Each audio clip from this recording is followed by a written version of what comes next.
si dinaa la fa ton xam nga ci sama émission toujours dama koy wax daan ni tagal du jonge def tay baas siig mbal du jonge filaale sànneeku du jonge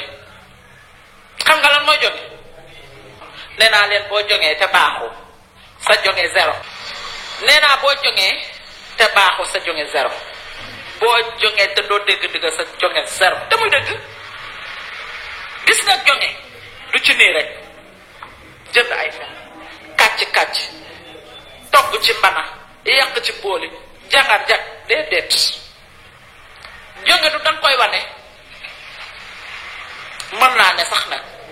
ku la xool xam ne kii jeeg bu jonge la jeeg boo xam ne la tubaab fa kàll masha Allah jeeg la ci biir jeeg yi waaye sa borom kër da koy njëkk a wax da koy njëkk a xam ni mu koy xamee moo di dangay sant naa noppi naa bàyyi naa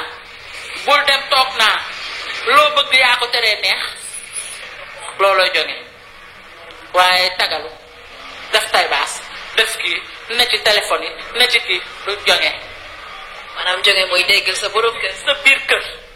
ak ci say goro